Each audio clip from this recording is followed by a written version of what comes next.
What were the circumstances that led to the word of wisdom becoming a temple standard? This is one of the, quote, most apparent characteristics of Mormon society. The time has come when all Latter-day Saints should be held to a little stricter account with regard to the word of wisdom. There may be things contrary to the word of wisdom that we indulge in and that we think we cannot live without. If we cannot, let us die. And what I have said to them, better die and keep the commandments of the Lord than live and break them. So on the one level, it's a commandment, sure, but let's not gatekeep temple access. You better throw away your pipe and liquor habits and keep the commandments of the Lord, or give way to someone who will. Temperance efforts in the United States were reaching their zenith. I made up my mind before I came to this conference that I would never again say, word of wisdom. Holy cow, is there a lost revelation on the word of wisdom that's out there? Hello, Scott. Hello, Casey. How you doing, man? I'm doing well. How are you doing? Doing great. Today we get to keep going. We get to keep talking. Yeah. Word of wisdom. This is fun. Yeah, this is one of those topics where I've been like, I can't wait to get to this part, and I can't wait to get to this part, and had some genuine... I didn't think there was anything that would surprise me about the word of wisdom, but I had some genuine surprises when I was going through the material and setting up things for today. So yeah. I'm liking this. It's a great case study in how the norms that we observe in our faith kind of came into being, and how complicated that process can be, and all that good stuff. And I've got to say that it was pretty fun last time to survey the diversity of ways the word of wisdom was observed in the church during Brigham Young's administration. That was a party. Yeah. The next time I am asked to give a talk on the word of wisdom, I'm going to get up and use the Brigham Young quote on, hey, if you have to use tobacco, like, at least don't let anybody see you doing it. Do it subtly, guys. Like, come on. That was fun. Fun stuff. And I've had something running around in my head that I want to add. I hope we're not misconstruing the tones here, because, I mean, by all accounts, from everybody that we talked about, Brigham Young was really funny. And I assume that some of the things he was saying, like, hey, let the old fogies alone, was intended in humor. And so I hope we're not conveying stuff as serious that was meant to be funny. And I also hope we're not constraining as funny things that were meant to be serious. It's so hard to tell. That is our temptation. That is a problem that's the problem, right? Is we're going for the laugh. And we don't want to misrepresent any of these people, but it's so hard to capture tone from a written document. Like, sometimes I read the four Gospels and think, did Jesus just make a joke? Like, was he being funny? And I think he probably had a great sense of humor, because he's spoken of as being so magnetic, but it's so hard to get tone from the written word. That's why I phone call over text anytime, unless you have emojis, I guess, which help. The best way to tell that Jesus really did have a sense of humor is watch The Chosen. There it is. Oh yeah. The Chosen solves everything. The Chosen Jesus is great. Okay. Well, if Jesus could be a little funny, then Brigham Young could be a little funny too. And there you go. Joseph Smith comes across as funny to me many times. We just take what we're saying with those reservations in mind. Good caveat. Yeah.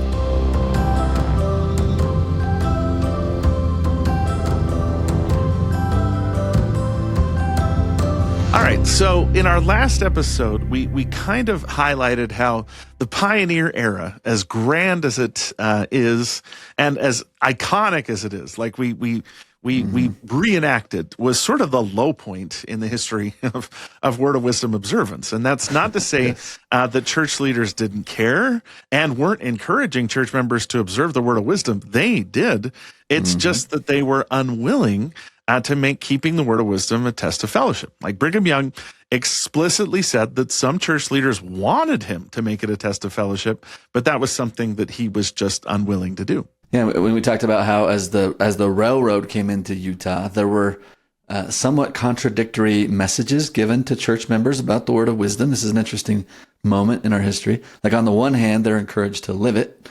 Yet on the other hand, they were told that if they wanted to use tobacco and tea, they should just grow it themselves, and also then sell it to non-Latter-day Saints as an economic opportunity for the Utah economy. So it's kind of complicated, super interesting, but you know. Yeah, and I mean, if you haven't listened to that, we're maybe not giving enough context here. Go back and listen to that first, because today we're jumping straight into what I think is one of the most fascinating twists in the development of the word of wisdom and its observance in the church. We're not talking about the revelation itself. What we're talking about is how a revelation that was explicitly given, in its own words, quote, not by commandment or constraint, and the quote, that's section 89, verse 2, became one of the most consequential membership requirements in Latter-day Saint life. Like, it's pretty much the thing that we're known for among other faiths. Yeah, this is where it essentially becomes like a commandment today. Yeah, and a really specific kind of commandment. It's a temple recommend requirement. Yeah, a line in the sand right there. Yeah, and it's something that almost every Latter-day Saint considers absolutely foundational to their faith identity. Yeah, and the historical story of how this happened is genuinely surprising. Because if you go back to the year 1900, right, just 126 years ago, like the word of wisdom picture looks almost nothing like what we have today. Yes, almost nothing. and that leads us to today's burning question. What were the circumstances that led to the word of wisdom becoming a temple standard? That's what we're taking on. Let's do it. Okay, so let's pick up with Brigham Young's successor, John Taylor. President Taylor came to the church presidency in October 1880, when the national movement to prohibit the sale and manufacture of alcohol was picking up steam. Beginning in 1880 and lasting through the end of that decade, there's a wave of prohibition, we're going to call it, right, that spreads throughout the United States. And during this time, 6 different states officially passed prohibition laws. And it's become this like super hotly debated topic in the legislatures of different states at the time.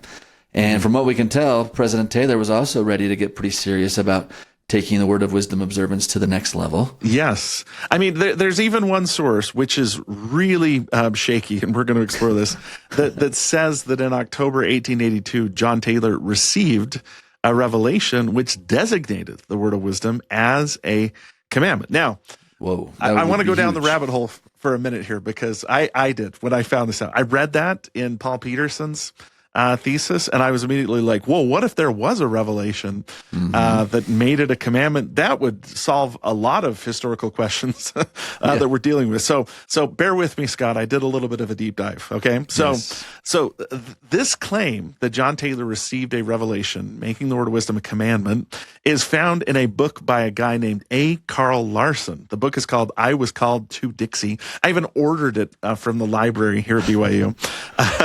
It's published in 1961. And in the book, Larson claims that John Taylor received the revelation on October 13th, 1882. And Paul Peterson, the scholar whose work we've been using a lot for this series, followed up with Carl Larson and was told by Larson that he had lost the original reference, but that it was probably among the papers of the St. George Temple. So then I was like, holy cow, is there a lost revelation on the word of wisdom that's out there? Wow. Yeah, and it turns out it's complicated. There actually was a revelation that was given on October 13th, 1882, right when Larson says there was a revelation. And we actually have it. We have that revelation, right? You can find it in the book Gospel Kingdom that contains a lot of John Taylor's teachings. And there's a revelation there on that day that calls Heber J. Grant and George Teasdale to the quorum of the 12 apostles. It also contains a number of like admonitions to the saints to live the commandments. But do you know what it doesn't mention at all? The word of wisdom. And you can go and read the entire revelation. There's an article that contextualizes it and stuff. Maybe we'll provide links to that in the show notes. So what do you make of that, Casey? There's a revelation, but it doesn't say what Larson said. What do we do with that? Well, I got excited, and partially because there was another controversy back in June 2025 when the Church History Library published another lost revelation about John Taylor and plural marriage. And that was a huge deal. Like, we went on a couple podcasts and talked about it, and we talked about it when we did the Doctrine and Covenants and everything. And that seems to have demonstrated that John Taylor may have received revelations that were not widely known in the church. but were never disseminated or canonized by the church. Yeah, but this October 1882 revelation is a whole nother deal, right? Like it was not lost. It was actually widely disseminated in the church, it turns out. In fact, they made it into a pamphlet less than 3 months after it was given. And so it was passed out among church members and they knew about it. It was never canonized, but it wasn't lost. So it's kind of surprising that Carl Larson missed that, right? And that Paul Peterson didn't really push him on that point. But we're not going to get all judgmental since both men have passed on, and we can't really ask any follow-up questions. But we should also add that though the revelation doesn't directly address the word of wisdom, it does call Heber J. Grant to church leadership, which we're going to find out as the story progresses today, Casey, that he is probably the key figure in making the word of wisdom what it is to us today. And so, yeah. And that was the point when I realized it was the same. I knew about the revelation where Heber J. Grant and George Teasdale were called the 12. Yeah. And when I looked at the date, I mean, unless there was another revelation received that day, which nobody has ever mentioned except for Carl Larson, this is the revelation. It's like I said, it was circulated as a pamphlet. It's been in Gospel Kingdom. There's been a lot written about it, and there's nothing super controversial in it. So it was a fun rabbit hole. But I should add, to be clear, did John Taylor receive a revelation making the word of wisdom a commandment? No. Unless, no. I mean, well, we need to be responsible historians. No, unless there's some sort of revelation received the same day that nobody ever talked about and didn't circulate this way, except Carl. And so no disrespect to Carl or his family. But it seems like he may have mixed things up there, and that's okay. That's totally fine. That happens sometimes. Nobody's perfect, okay. Now we should note we should note that there is, despite this rabbit hole we went down, a lot of evidence that John Taylor really did want to get more serious about the word of wisdom. In fact, he revives the School of the Prophets in Salt Lake City in 1883. Brigham Young had already done this in 1867, but it had sort of gone away. He brings it back. And one of the things they talked about often in the School of the Prophets was the word of wisdom. For instance, Wilford Woodruff, the president of the Quorum of the 12 at the time, summarized one of their meetings. Here's what he recorded. He said, "We have been together as a quorum since this morning's meeting, except for 1 hour. We have had a free and full talk upon our individual affairs, upon our family matters, upon the word of wisdom, the duties and responsibilities that devolve upon us as apostles, etc. And we have come to the conclusion that we will more fully observe the word of wisdom as we have all more or less been negligent up to that point." So they're discussing the word of wisdom. They're resolving to live the word of wisdom more fully. And the minutes from this meeting also show that not only Wilford Woodruff, but Francis M. Lyman and Joseph F. Smith and other church leaders started to state the need for reform in the church when it came to the word of wisdom. Yeah, so the Salt Lake School of the Prophets seems to have begun to spur church leaders to want to, A, not only live it better themselves, but to B, start to emphasize it more in the church. For instance, just 2 months after that meeting that you just mentioned with Wilford Woodruff, George Q. Cannon, who's a counselor in the First Presidency at this time, he published an article in the Juvenile Instructor, church magazine, maybe kind of like the New Era today, where he expressed his exasperation over people having continually to be told to live the word of wisdom. Here's what he said, quote, "Considerable has been said of late, and especially during this conference, concerning the word of wisdom. We confess to a feeling almost akin to shame at hearing this urged upon the priesthood at this late date. Have we not had experience enough in the benefits which flow from the observance of these wise counsels of the Lord to observe these simple laws of health? It seems extraordinary that there should have to be so much preaching upon this subject, especially among men and women who have had experience in the church and in life, and we can understand the necessity of teaching children upon this subject and dwelling upon its importance to them, but to be constantly having revivals." And then he added, "It seems worse than child's play to be constantly making resolves in this direction and constantly breaking them. The word of wisdom ought to either be obeyed or not to be obeyed." Close quote. Yeah, it seems like they're picking up some momentum, but as often happens, fate kind of intervenes. What looks like the beginning of a huge Reformation movement dies out less than a year after because of a more looming issue in the church. There was increasing pressure from the United States government over the practice of plural marriage. So, for instance, a lot of these discussions are happening in 1883. In 1885, John Taylor has to go underground, specifically on February 1st, 1885. So early in the year, he has to go underground to avoid arrest under anti-polygamy laws, especially the Edmunds Act of 1882, which was being aggressively enforced by that point. So from then until John Taylor's death in 1887, he remained in hiding, directing the church from various secret locations. This is another era we really need to get into and maybe explore a little bit more, because this was like, General Conference was announced a few hours before, and everybody would gather to Colville or Provo and hold General Conference, then scatter so the feds wouldn't get them. But John Taylor going into exile, and most of the other general authorities, like Joseph F. Smith, goes to Hawaii, and George Buchanan actually gets arrested and thrown into the state penitentiary. But this just effectively ends this initial push under John Taylor toward observing the word of wisdom. Yeah, and then after President Woodruff issues the Manifesto, Official Declaration 1, that's going to bring the church back out to a more normal condition where they can meet together openly, publicly, without fear of arrest. But it's still going to be several years before the word of wisdom is brought up again by church leaders. 4 years, in fact. So in 1894, they start to emphasize it again. Then President Wilford Woodruff speaks up on this for the first time. He said, quote, "The word of wisdom applies to Wilford Woodruff, the president of the church, and it applies to all the leaders of Israel, as well as to the members of the church.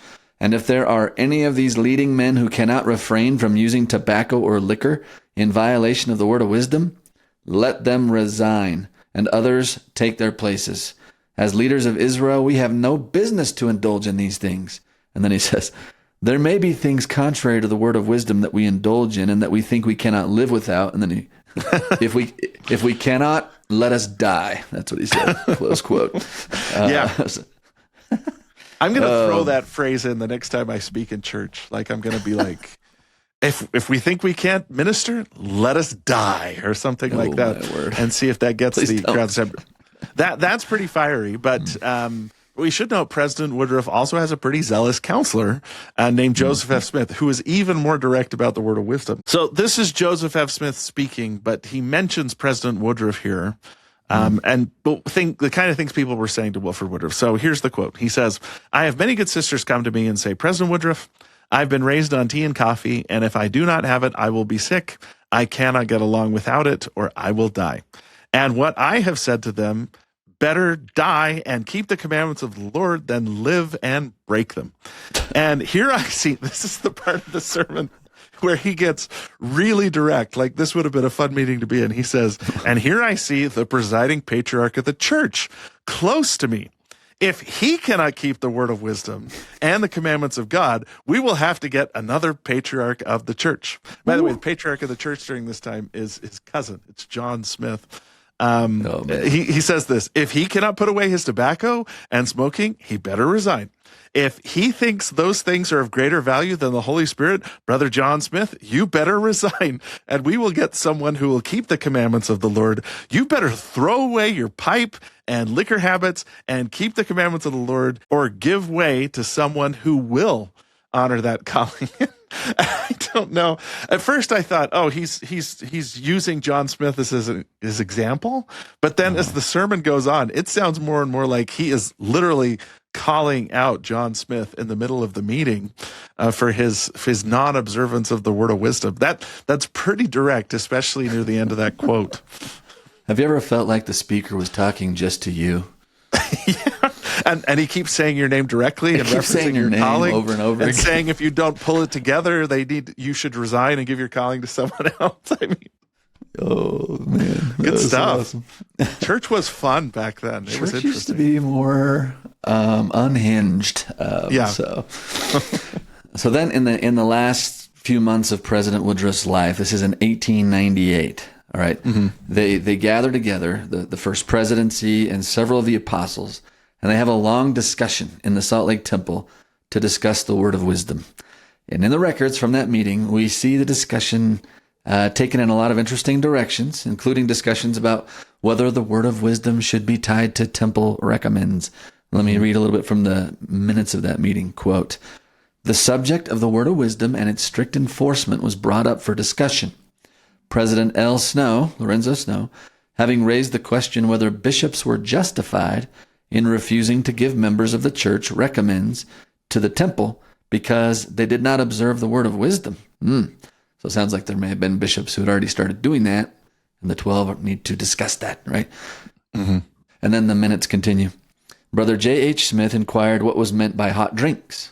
President J.F. Smith, that's Joseph F. Smith, said it was defined by Hiram Smith in the Times and Seasons.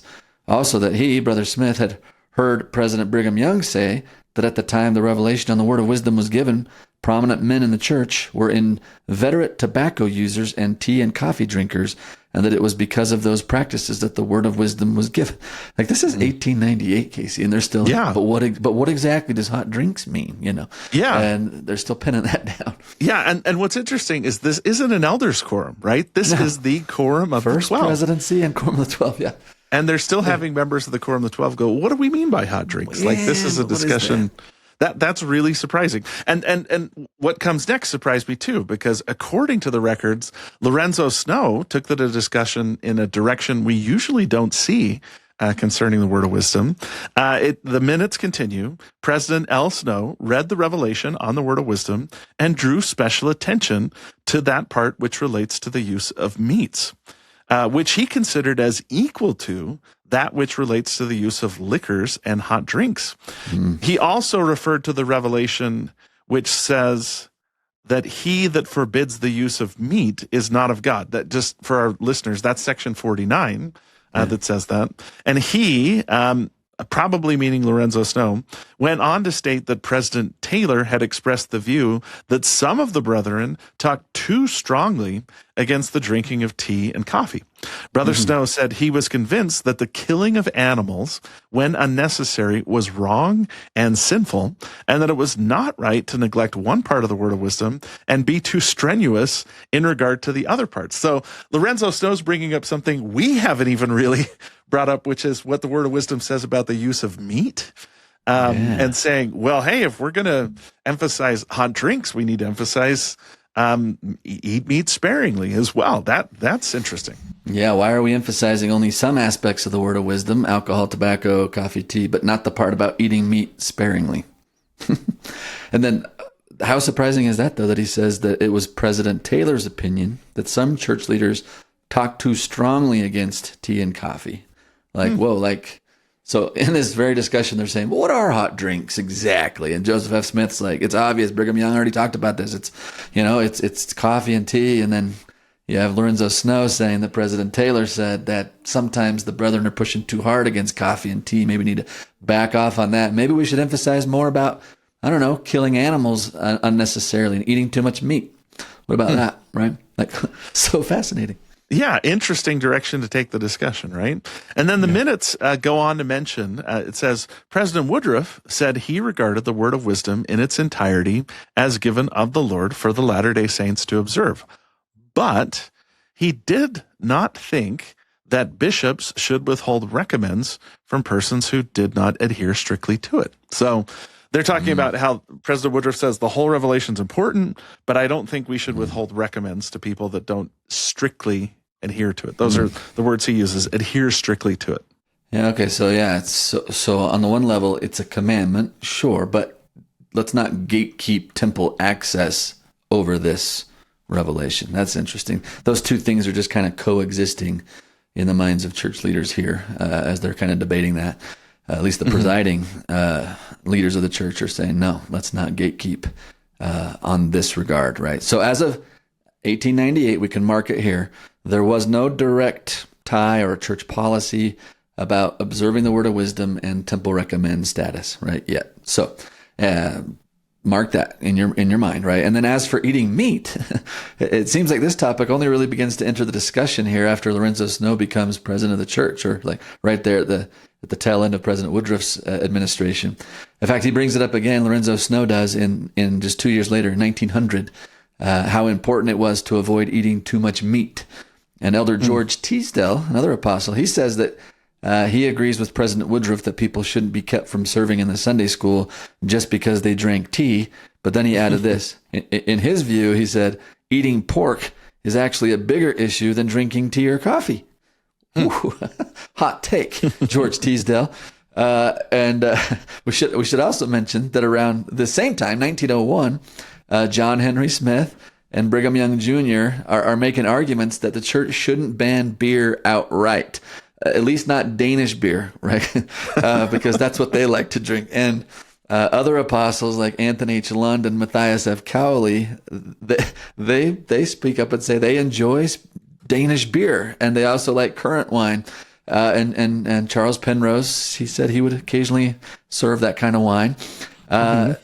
As far as women goes, by the way, we should throw out one woman here that we know about, Emmeline B. Wells, who is in the Relief Society leadership. She'll later become the president of the Relief Society. It was observed that she sometimes drank a cup of coffee during this time. George Albert Smith, he used brandy for medical purposes, and on we go. Like this is how, at the turn of the century, things are looking. This is the lay of the landscape among church leaders.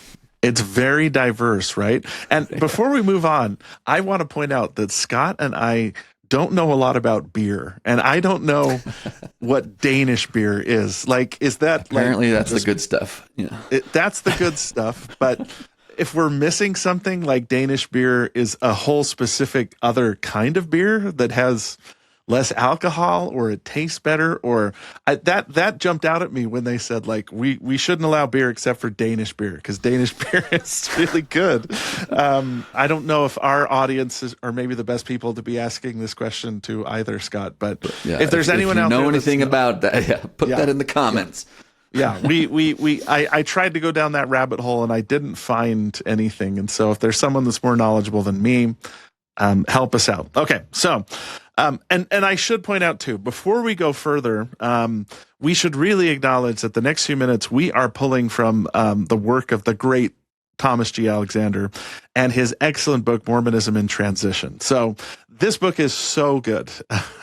It's sort of a standard in church history, and we're largely drawing from it here. So we just want to acknowledge him and give the credit to him for the great research that he's done. Him, Paul Peterson, all the people that we're working with here. So that sets the scene. At the beginning of the 20th century, President Snow and other leaders encouraged people to follow the word of wisdom, but more as advice than strict enforcement. And some apostles, like John Henry Smith, felt that the bigger issue was agency, and that pushing too hard on strict obedience missed maybe some more important principles. So President Snow, for instance, didn't like the idea of cracking down on alcohol. And just to cite one example, he was clearly bothered when a young men's group asked the church to stop selling beer at Saltaire. Saltaire is this big amusement park kind of at the south end of the Great Salt Lake, and beer was sold there. The church owned it, but they sold beer. And President Snow felt like, that's okay. That's acceptable. And Heber J. Grant, who's coming into his own during this time too, and who also became a major voice in Utah's prohibition movement, was among the strongest critics of tea and coffee, alcohol and tobacco. And he was especially upset with church members who served liquor, and even with some of the apostles who didn't support banning alcohol at Saltaire. So amongst the 12 in the first presidency, we have variances. Diversity. And Heber J. Grant had another level of concern, which was he was concerned that some church leaders didn't seem to take seriously the complaints coming from Protestant ministers about the saloon at Saltaire. So Heber J. Grant is saying, well, how are other churches going to see us if we're the owners of an establishment that serves alcohol, but we're claiming that we don't believe in taking alcohol ourselves? Like, that's a good fair point question to ask. It's perfectly valid. Yeah. So by the death of Lorenzo Snow in 1901, we can see there's still no unified word of wisdom standard or expectation. But then his successor is Joseph F. Smith, who becomes president of the church. And his views on the word of wisdom were pretty close to that of Heber J. Grant's, who will succeed Joseph F. Smith. And a lot of what we think of as the modern interpretation of the word of wisdom really starts during Joseph F. Smith's time as president. He moves away from President Snow's emphasis on less meat and focuses more back on avoiding tea, coffee, alcohol, and tobacco. In fact, in 1902, he reverses President Snow's more lenient approach, and he's the one that shuts down the saloon at Saltaire. This is a decision that Protestant ministers were very happy about, by the way, which also made Heber J. Grant happy. And around that same time, the First Presidency and the 12 agreed that people who owned or regularly went to saloons should not be considered in good standing with the church. That same year, Joseph F. Smith told stake leaders to start withholding temple recommends from people who openly ignore the word of wisdom. That's the language, openly ignore, okay? But to be a bit more lenient, he counseled, with older men who use tobacco and older women who drink tea. So still, you see some lenience here. He made it clear that habitual drunkards should not be given temple recommends. So there you go. This is when temple recommends are really starting to come into the picture, but it's unevenly applied depending on the age, and still there's discernment of the bishop. There's that pastoral judgment that still gets to play into the decision here. So we can see clearly that leaders like Joseph F. Smith and Heber J. Grant gave direction, and other church leaders were also moving closer to what we recognize today. So a good example would be by around 1905, members of the 12 were regularly teaching people to follow the word of wisdom during stake conferences, but they were really only focused on avoiding tea, coffee, alcohol, and tobacco. They don't mention meat very much. So the emphasis we're familiar with, where we're talking about those substances, but we're not emphasizing all the word of wisdom equally. So another example, in September 1905, George Albert Smith told leaders in Star Valley, Wyoming, that they shouldn't keep men in leadership positions if they weren't living the word of wisdom. So it's becoming a standard for leaders. George F. Richards took a slightly softer approach. He preferred to interview people and encourage them to improve rather than draw a hard line. And maybe a culminating moment in this shift that starts to happen, a major milestone was when the First Presidency and the 12 also started using water instead of wine for their sacrament meetings, which apparently began on July 5th, 1906. So that's a major marker in our journey here too. And then 2 years later, in 1908 General Conference, we have another kind of a turning point here, or a tightening down.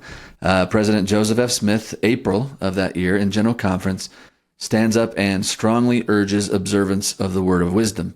And then in October conference that same year, George F. Richards describes the spirit of the conference like this. He said, quote, "The spirit was to create a sentiment among this people in favor of yielding more implicit obedience unto the word of the Lord as pertains to the keeping of the word of wisdom."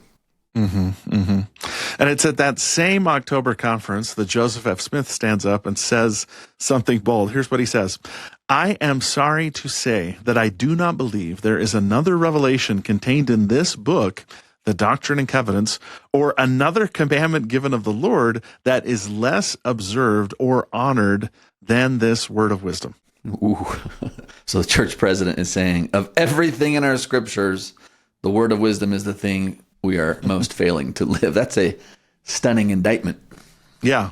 And right after, Francis M. Lyman, who's a member of the 12, follows up by telling the membership directly that, quote, "The time has come when all Latter-day Saints should be held to a little stricter account with regard to the word of wisdom."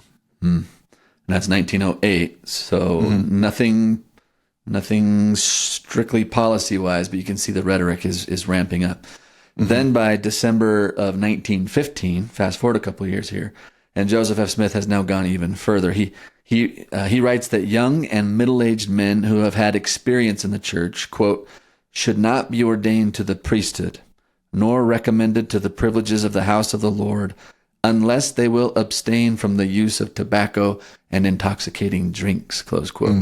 Yeah. So we're getting to the end of Joseph F. Smith's presidency, but the trajectory is clear. Compliance is increasingly expected, and temple recommends are being withheld from some categories of people who violate the word of wisdom. But enforcement is still pretty uneven. Local leaders still have most of the discretion. And Paul Peterson kind of sums up this era by pointing out, he said, none of the presidents before Heber J. Grant, not Lorenzo Snow, not Joseph F. Smith, not Wilford Woodruff, and not Brigham Young, in Paul's words, required rigid compliance for the procurement of a temple recommend. Yeah, that rigid compliance is going to come in the era of President Heber J. Grant. But before we talk about his presidency, which begins in 1918, maybe let's set some broader national context for a minute here. So let's go back to 1906. In 1906, nationally, there were only 3 states, Iowa, Kansas, and Maine, that had banned alcohol statewide. All right. But by 1919, fast forward to right at the beginning of Heber J. Grant's tenure, that number had jumped to 26 states in our union, especially across the Midwest, the Far West, and the South, and parts of New England. So temperance efforts in the United States were reaching their zenith, just as President Joseph F. Smith has passed away and Heber J. Grant becomes the new president. Also, while growing scientific evidence about the harms of alcohol gave the movement some support, it was really the moral concerns that kept it going. But church leaders will reach out and use the scientific findings to validate the prescience of the word of wisdom as a revelation. But between 1911 and 1916, Americans were, listen to this, drinking more alcohol than any other time since the Civil War. And so there's huge worries about the moral decline in the nation, broken families, losing wealth. And all of these factors were converging to cause a lot of Americans to rise up and push for prohibition. And so think about what's happening nationally when President Joseph F. Smith and then Heber J. Grant are presiding over the church, right? And all of this is now overlapping with the presidencies of Joseph F. Smith and Heber J. Grant, who both begin to seriously pursue an interpretation of the word of wisdom as complete abstinence. So it's all happening together. Yeah. And another factor at play here appears to have been the saints' desire for greater political acceptance. In the early 20th century, the saints were still upset, for instance, that B.H. Roberts, who's a member of the presidency of the 70, had been elected to the U.S. House of Representatives, but he'd been refused the right to serve in that body. And a few years later, Apostle Reed Smoot has been elected to the U.S. Senate and was barely seated in that body after several years of intensive hearings. And in both cases, the charge against having Latter-day Saints serve in government was led by evangelical churches. Yeah, and yet, evangelical churches were some of the biggest proponents of prohibition, which is a point where they 100% agree with Latter-day Saints. And so Heber J. Grant, it seems, saw this as a possible area where the church could serve its own interests on the one hand, and possibly win a few Protestant friends in other churches by cooperating on prohibition. This is common ground. And so Utah's statewide prohibition movement really gets going in December of 1907, when Reverend George W. Young from Kentucky, who worked with the Anti-Saloon League, is what they called it, came to the state. It comes over to Utah. And in early 1908, the league set up its main efforts in Utah, focusing on campaigning, pushing for laws, and enforcing those laws. And Heber J. Grant quickly got involved. This is before he becomes the president of the church. But he becomes a trustee for Utah and also held a leadership role in the local organization. Later that year, in the fall and early winter of 1908, another leader from the league, a guy named Reverend Lewis S. Fuller, met several times with members of the First Presidency, the 12, and specifically Heber J. Grant. And together they agreed to support a local option bill in the 1909 legislature in Utah. Yeah. So at first, prohibition gets a lot of support from the church. There's a 1908 Improvement Era editorial where Edward H. Anderson even said he was surprised that Utah was still completely wet, which in the nomenclature of the time, wet meant that alcohol was still allowed, drinkers. basically. He believed that Latter-day Saints would come together enthusiastically to wipe out the liquor trade altogether.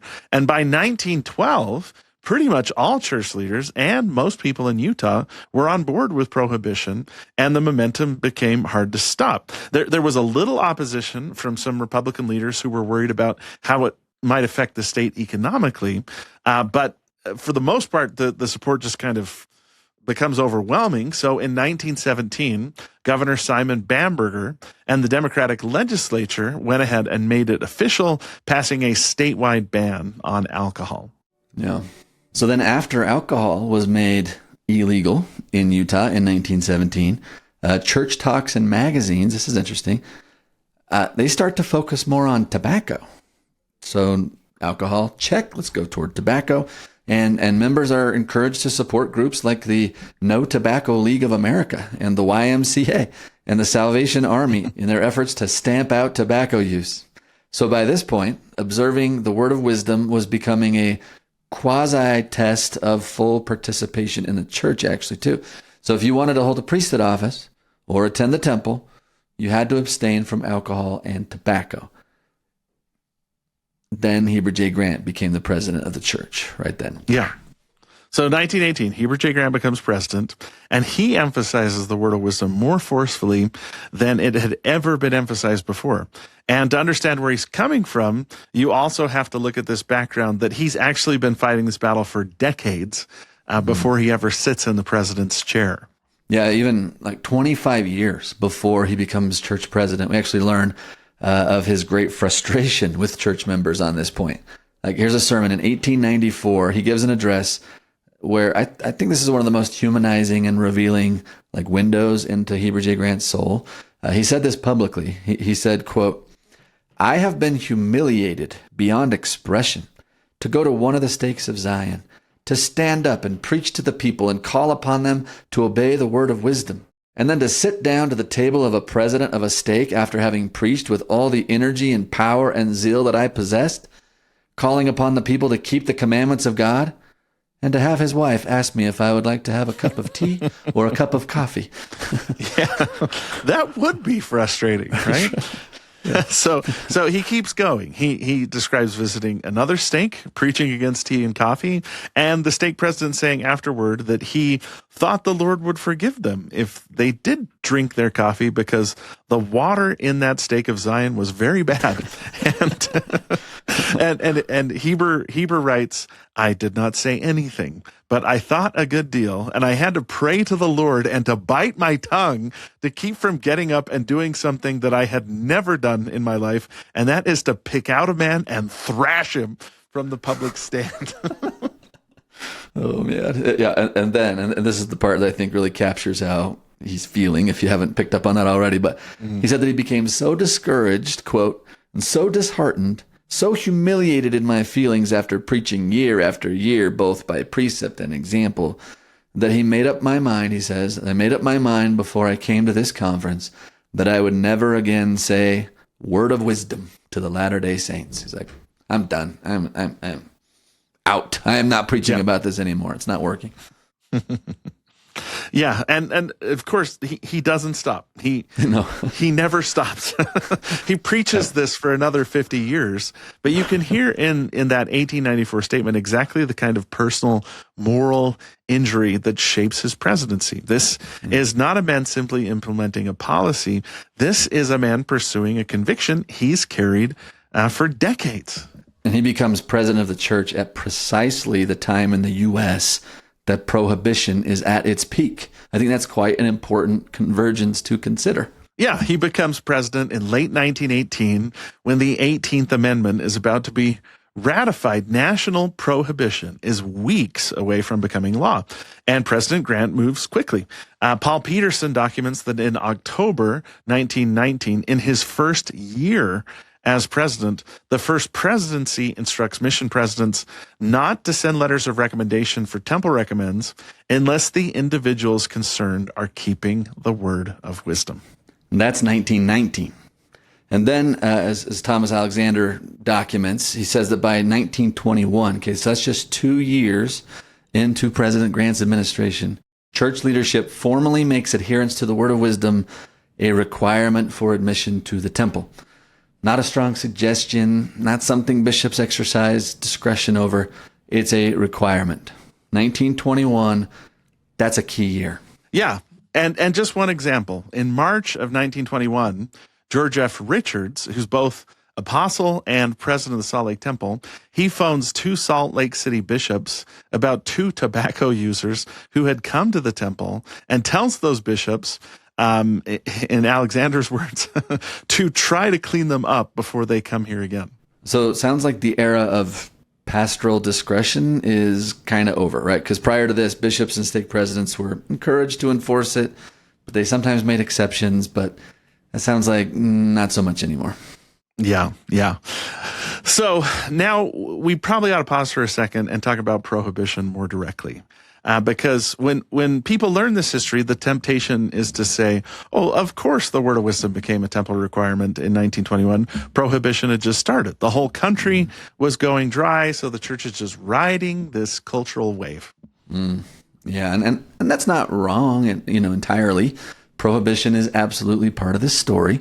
But here's where the historical picture kind of gets a little more interesting, right? Because when you actually trace the relationship carefully, prohibition turns out to be more of a context for what President Grant does rather than the cause of what he does, right? So let's start with what the relationship actually is. Now, it's clear that the church and Latter-day Saints were not leaders of the prohibition movement. They were, the way Alexander describes it, rather late additions to the prohibition movement rather than its early leaders. The statewide prohibition movement in Utah didn't really get organized until December 1907 when the Anti-Saloon League came to Utah and started recruiting. And even then, like the church's internal politics around prohibition were messy. Thomas Alexander, he documents this tension really beautifully. He talks about how you have Heber J. Grant and Francis Lyman passionately supporting prohibition, but then you have Reed Smoot, who's a sitting apostle senator, saying that the prohibition movement would, quote, hurt the church by bringing further charges of church influence in politics, which he had just gone the ringer through the last couple of years, and he's like, let's not get involved with this political movement. So you have Republican businessmen outside the church pressuring the church not to upset the liquor trade, right? And you also have fear that too much church involvement would revive some anti-Mormon political parties. And so we didn't just rush into this wholesale, right? Yeah, I mean, Utah doesn't even go dry until 1917, and it took a Democratic governor and a Democratic legislature to do it, partly because the Republican federal bunch that the church has been aligned with was too worried about alienating business interests. Yeah, so the relationship between the church and prohibition is real, but complicated, right? What's unambiguous is that when national prohibition arrives, it gives President Grant a powerful public frame for the word of wisdom enforcement. That's true. Mm-hmm. The prohibition of alcohol has been vindicated by the federal government. How awesome is that, right? And the science on tobacco at the time is building. The progressive health reform culture is giving the word of wisdom's health claims like an air of prophetic foresight, right? Finally, people are catching up with Joseph Smith's vision. This is great. Yeah, and President Grant uses all of this. So Tom Alexander documents that the church threw its support behind an anti-tobacco bill in the Utah legislature in 1921, the same year that the temple recommend requirement kicks in. And the church's social advisory committee, BYU students, and church auxiliaries, they're all lobbying for this. Yeah, but here's the part of the story that I find the most analytically compelling, if I can say it that way. If prohibition, was the primary driver of word of wisdom enforcement, like some people want to say, then you might expect that when prohibition was repealed in the United States in 1933, that enforcement of the word of wisdom in the church would relax back to its previous kind of state, right? Or at least it would plateau in the church at this time. And the opposite of that happens. Yeah, the opposite happens. Like, as Paul Peterson documents, President Grant's preoccupation with the word of wisdom adherence becomes even more pronounced in the late 1920s and early 1930s. And Paul identifies the reason directly. He says, it was President Grant's growing dissatisfaction with prohibition and the accompanying sentiment for repeal. He's getting frustrated that people want to repeal this, and so he is actually doubling down. Yeah, so as prohibition is sort of visibly failing politically, and it's becoming clear that the 18th Amendment is going to be repealed, President Grant actually doubles down internally. When Utah actually becomes the 36th state to ratify the repeal, of the amendment in December 1933, and making it the decisive vote that ends national prohibition. And Peterson says that Grant's disappointment must have been especially bitter. Yeah, and what did President Grant do with that? I mean, he was terribly frustrated. But he goes straight back to, guess what? Preaching the word of wisdom. Harder than ever, actually. Like by 1935, 2 years after the appeal, President Grant, he's at General Conference saying things like this, quote, "Today I appeal to you each and all to use your influence at home and abroad to get the people to keep the word of wisdom. And I'm going to read it," meaning I'm going to read section 89 of the Doctrine and Covenants. "It will be the 53rd time at least that I think I've read it, once a year, if not half a dozen times a year." Close quote. Yeah, like 53 times in conference he reads. Yeah, he's not taking his foot off the gas here. Yeah. And to illustrate, in the 1928 General Handbook of Instructions, it encourages bishops to make sure members seeking temple recommends are living gospel principles, which includes stuff like tithing. But by 1933, the wording is even more direct. If you wanted a temple recommend, you needed to, quote, "observe the law of tithing. The applicant should also observe all other principles of the gospel, should keep the word of wisdom, not use profanity, should not join or be a member of any secret oath-bound organization, and should sustain without reservation the general and local authorities of the church." So there, the word of wisdom is now explicitly named in the church's General Handbook of Instructions. That's 1933. In print, right? It's the official policy document here that governs how bishops are to conduct recommend interviews. Yeah, and both in 1928 and 1934 editions of the handbook add liquor drinking and bootlegging to the list of transgressions that could justify a bishop's court, with the 1934 edition adding drunkenness. These categories aren't in previous editions. Meanwhile, through the late 1930s, President Grant is running what Paul Peterson describes as, quote, "the most thorough and complete anti-liquor tobacco crusade ever undertaken in the church's history." In 1936, a Word of Wisdom review section starts running monthly in the Improvement era. In 1937, the First Presidency authorizes the Quorum of the 12 to organize a church-wide campaign against alcohol and cigarettes, particularly targeting young people. Yeah, and the intellectual framework being constructed around the word of wisdom during this period is significant too. So John A. Widtsoe and his wife Leah published The Word of Wisdom, a modern interpretation, in 1938, arguing that the latest nutritional science confirms word of wisdom teachings, and it becomes the Melchizedek priesthood study course that year. Yeah, so things ramp up after prohibition is repealed in 1933 in the church, right? Like it's getting louder. The word of wisdom is being simultaneously enforced administratively. It's being preached personally by the church president. It's being codified in the handbooks and intellectually justified through the emerging science of nutrition as they understood it in that day, right? John A. Widtsoe adds a lot of that stuff in his book. And all of this is happening at the same time. It's a remarkably thorough institutional campaign. Yes, and by the end of the 1930s, this is what Paul Peterson concludes, word of wisdom adherence had become important and obligatory to almost all concerned. His summary is this: the word of wisdom had become an accurate criterion of church orthodoxy and a distinctive characteristic of Mormon society. And maybe we should mention here too that the momentum in the church to live the word of wisdom became so strong that some members of the church began to push for even more reforms.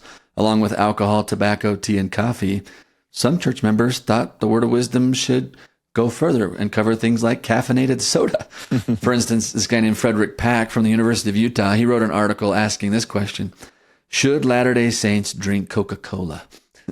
And his conclusion in the article was no. Not because the word of wisdom specifically banned it, but because it contains similar stimulants to tea and coffee, he said. Of course, it didn't take long for people to start connecting things like caffeine and additives with the word of wisdom, right? And this is all too real still with church members today, but that's where the mind naturally goes. Like in 1924, actually representatives from Coca-Cola met with President Heber J. Grant to complain about Utah's state health director, a guy named Dr. T.B. Beatty, who was using church networks to push against Coca-Cola. They asked President Grant to stop him, but at first he refused, saying that he had already advised members not to drink it. So this gets a little messy. Yeah. Beatty had been claiming Coke had way more caffeine than coffee, which actually wasn't accurate. And representatives from Coca-Cola showed that coffee actually had 4 times as much caffeine as Coke. And after a follow-up meeting, President Grant said he didn't want to tell people to avoid Coca-Cola if it really was harmless as the company claimed. So even so, Beatty sticks to his position, especially when it comes to children. But in the end, nothing official is decided. The first presidency never took a formal stance on cola drinks, but some members still encouraged others to steer clear. And oh, yeah. This continues into our time, right? Oh, yeah. It became so normative here. It feels like debating caffeine became normative too, and has continued for almost 130 years since this happened. Yeah, like it was a big deal when BYU Idaho campus authorized caffeinated drinks in the cafeteria. And what year was that? Do you remember? Oh, just a couple of years ago. See, at BYU, it was 2017, and it was huge. I came back to the Joseph Smith building and saw a group of religion professors all toasting Diet Cokes to each other outside. And I remember, Scott, this was the same year that the Book of Mormon printer's manuscript sold to our church. And as soon as we ran into people from Community of Christ, our friends from there, we ran up and were like, what do you know about the printer's manuscript? And the first thing they said, what can you tell us about caffeine at BYU? Like, you guys have, like, caffeine being allowed on a BYU campus was as big a deal as the printer's manuscript of the Book of Mormon being sold, at least when it came to our friends outside the church.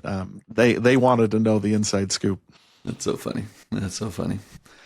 So official position is there's no official position, Heber J. Grant said, on cola drinks. So there you go. I know that's going to make some people uncomfortable and some people celebrate to hear that there is officially no official position on cola drinks. Okay, there's one more thing before we wrap up here, Casey, that we should talk about. This is maybe a controversy that some people bring up. So we have observed through this that the word of wisdom has gone from sort of a loosely observed principle from Joseph Smith's day to being a codified temple recommend requirement by the 1930s, I think is where we can say it's officially printed in church books. Okay, 1921, but 1930s official. Okay, So, but there's one more question here that we have to ask, and it's probably the most kind of theologically significant one on this topic, and that is, was there a revelation that caused this to be elevated or not? Yeah. Valid question, because, from the faithful perspective, you'd expect something this consequential, like changing a principle with a promise into a binding commandment that actually governs temple access, to be accompanied by some sort of prophetic declaration, a vision, a revelation, a thus saith the Lord kind of moment. Yeah. And in Thomas Alexander's research, like he went looking for exactly that in the primary sources. He goes through the diaries, the journals, the meeting minutes of everybody who participated in all of the deliberations about this. And his finding is really concrete. He wrote this, and I want to read this really carefully. He said, "There is, however, no known contemporary evidence of which I am aware that a separate new revelation changed the word of wisdom from a principle with promise to a commandment necessary for full participation in all the blessings of church membership." So no revelation was found, Casey. Yeah, he goes a little bit further. He says, the main problem in interpreting the influence of revelation in these deliberations is the absence of references to revelations or even spiritual confirmation of specific positions in the diaries of those who participated in the meetings. The only references are statements or reminiscences of statements by previous authorities. He also makes a pointed textual observation too, because back in 1880, he mentions this. There was actually a vote in General Conference to sustain the Doctrine and Covenants as binding, as the word of the Lord, right? And church members sustained it. And so some people have argued that that was the moment where the word of wisdom became a commandment.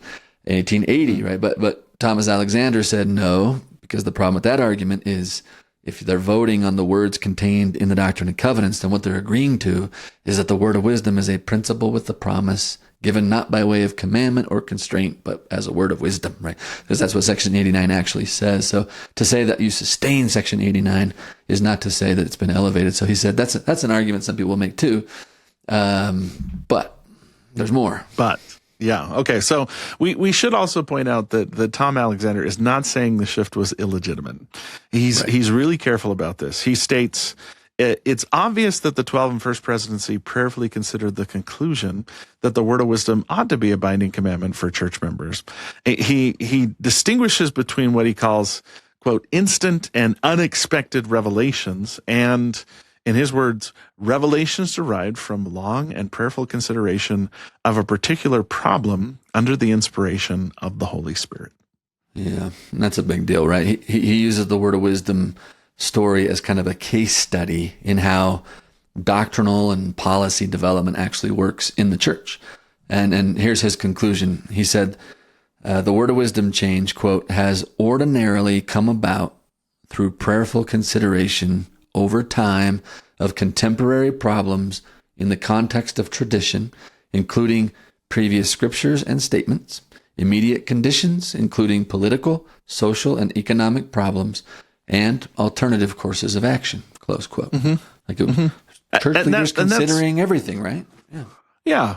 And when you think about it, that's a pretty expansive and honest account of how Revelation works. It's not a bolt from the blue. It's leaders wrestling with problems. It's drawing on scripture and prior statements and the world around them, seeking the Lord's guidance and arriving at conclusions that then become binding on the membership. Now, if I can just cite an example, recently, D. Todd Christofferson gave a talk in General Conference where he talked about these two types of revelation, that there's like the sudden, instantaneous revelation. And the example he used was when Peter had a dream where he saw the blanket unfold and there were all kinds of animals and the Lord told him, rise, kill Peter and eat. That immediately meant Peter said that they could teach the Gentiles. And he teaches Cornelius and baptizes him. That's type 1 of revelation, like Tom Alexander is describing here. But then there's repercussions, right? Elder Christofferson went on to say that, well, then questions came up like, well, if a person isn't Jewish, do they need to be circumcised before they can join the church? And for that one, there is no revelation. Acts 15 describes them having a council in Jerusalem, but then things like the epistle to the Galatians make it sound like it still wasn't totally settled because Peter and Paul rebukes Peter about it, which might be like the word of wisdom here, where they're saying, okay, we did talk about that, but I don't know if we settled every particular. And that's a second example, that they don't have a revelation, but they met together, they counseled, they followed the Spirit, but it's a little bit harder to implement because there isn't this sudden, well, the Lord spoke, we're doing something different. The word of wisdom, in some ways, is category 1 because a revelation does come in 1833, but mostly it's category 2 where there's a long period of gestation, discussion until it becomes this sort of thing that it is in the church today. Yeah, I remember Elder Bednar gave a talk about revelation where he talked about these two different types. Type 1 is like flipping a light switch, bolt from the blue, revelation comes right now. And then he said type 2 is like the gradual light of a sunrise, right? Where you can't really put your finger on the moment that it really gets light, but it's happening so gradually, but you cannot deny that it's light. When did it exactly happen? I don't know. And so, yeah, this is, Tom Alexander argues, this is an example of that type 2 happening. Yeah, which, is a kind of prophetic authority claim that's both significant but also different from what members typically expect. Yeah, and another interesting point is Heber J. Grant was sometimes challenged on whether the word of wisdom was really a commandment, like point blank. And when he's challenged on it, he doesn't cite a personal revelation that he received to elevate it. Instead, and Paul Peterson points this out, he said, he would reply, the word of wisdom is the will of the Lord. That's what he would say. He wouldn't say, the Lord told me to do this in a vision. He would just say, this is God's will. It always has been. And now we're just holding each other to it. And so, and we pointed that out. That's in D&C 89 verse 2. Yeah, that's in the Revelation too, right? This is the will of God, God's will, not a commandment. And that's been the tension that each generation has had to wrestle with. What does it mean to live it if it's the will of God, but not a commandment? And this is how that has finally come to pass in Heber J. Grant's administration. That's how they have dealt with this. And ever since, this has been the standard for church members, right? I don't think it's ever gone off of the Temple Recommend questions since the 1930s. I think it's been there ever since. So let's bring this all together, Casey. So what's the big picture of what happened here? How do we go from Word of Wisdom being encouraged to now it becoming a Temple Recommend standard? Like, summarize all that for us. Yeah. I think it's generally over-determined, meaning there isn't one cause. There's several reinforcing causes that converge. So you have Heber J. Grant's personal convictions and his decades of accumulated frustration, which predates everything else. You have the post-polygamy identity crisis of the church, which needed a new boundary marker after plural marriage was ended publicly. You have the institutional project of standardization, of creating consistent, enforceable criteria for temple access. And you have the cultural and political environment of prohibition, which gave the church a ready-made framework for presenting Word of Wisdom compliance as prophetically vindicated. Wow. Okay. You just said something there that sparked a different part in my brain that we should talk about more, but maybe it's sufficient just to mention it briefly here. You said that the post-polygamy identity crisis of the church, that we needed a new boundary marker of like what it means to be a Latter-day Saint. And yeah, the Word of Wisdom was right there for the taking, wasn't it? It's a daily thing that would mark your obedience and commitment and sacrifice to being a member of the church. In some of the same ways that polygamy did, but certainly not to that extent of sacrifice. But that's interesting. I really like that. It's a public thing too. It's something that, like we said, is easily observed. It's easy to tell if someone's a member of the church if they're the one not drinking coffee or alcohol at the snack table. That's interesting. And of all those factors, the one that you can like least remove from the equation and still get the same outcome is Heber J. Grant himself, right? He had been trying to emphasize Word of Wisdom for 25 years before he ever became president of the church. His predecessor, Joseph F. Smith, moves the needle. Wilford Woodruff and Lorenzo Snow kind of kept mostly the status quo from Brigham Young's time. But when President Heber J. Grant gets there, the man and the moment converged. And within 3 years of him being president of the church, we've got at least a verbal standard of Temple Recommend, and then add another decade, and we've got it in our like handbook of instructions for all bishops in the church, and it has now been codified. Yeah. And I mean, maybe that revelation from John Taylor did make the Word of Wisdom a commandment by making Heber J. Grant an apostle. Like, maybe, I don't know, to circle back to that. But by the way, yeah, there's a fun story from Truman G. Madsen we should say right here. This is when President John Taylor actually called Heber J. Grant to be a stake president.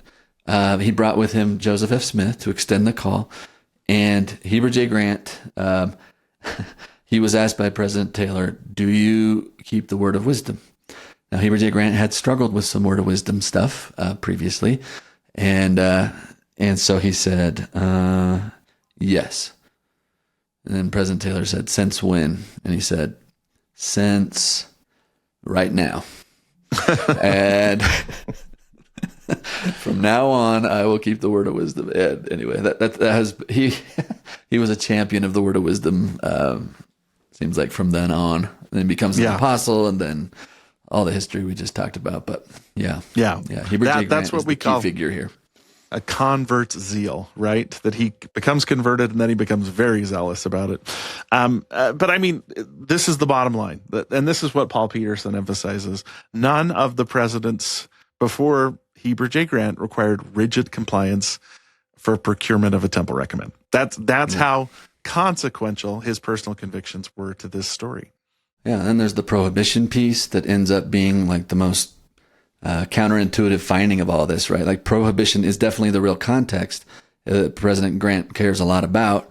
The church is involved in it. But when prohibition fails and it gets repealed in 1833, enforcement of the word of wisdom does not soften. It actually intensifies, right? And so when Utah cast the deciding vote to end national prohibition in 1933, President Grant's response was to preach harder than ever, not to let off the gas. And so, which again tells you that whatever President Grant was doing, he was not doing it because the government told him to. He was doing it because he sincerely believed it. Yeah, and today, whatever the complicated historical path is that got us here, observance of the word of wisdom is, as Thomas O'Dea observed in his landmark sociological study of Mormonism, he said, this is one of the, quote, most apparent characteristics of Mormon society, more than almost any other single practice, right? This marks who Latter-day Saints are in the world. Yeah. That's the long arc to this story. From a revelation that's given not by commandment or constraint in 1833 to a cornerstone of church fellowship and worthiness in the 1930s. And it happened not through a single revelatory moment, but through this slow and complicated and very human process of leaders wrestling with principle, politics, and conviction over decades. There it is. Well, thank you for hanging in there with us today, dear listeners. If you haven't listened to last week's episode or the one before that, we definitely recommend you go and check that out. And just make sure you understand the original cultural context this was given, how it was lived in Joseph Smith's day, then Brigham Young's day, and now we've taken you the rest of the way today. I think all of that helps this episode land a little better. Yeah. And just to mention one more time, the sources we drew from today, Thomas Alexander's 1981 article in Dialogue. It's called The Word of Wisdom from Principle to Requirement. We're also drawing a lot from his book, Mormonism in Transition, and Paul Peterson's 1972 BYU master's thesis, Historical Analysis of the Word of Wisdom. These are excellent readings if you want to go deeper. These are kind of the foundational scholarly treatments of the story. So if you want to know more, what are we on? 4 hours on the Word of Wisdom? Yeah. if this just hasn't been enough, then go to those and go even deeper if you want to. Go crazy. Go nuts. Yeah. Knock yourself out.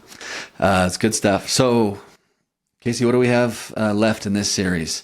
Are we doing one more?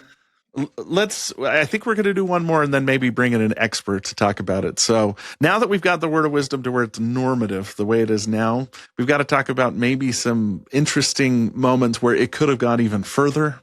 John A. Widtsoe and Leah Widtsoe and a few leaders that affected the course of it. And then we want to get to what's the latest that church leaders have said about the Word of Wisdom as well. So I think we need at least one more episode to cover that.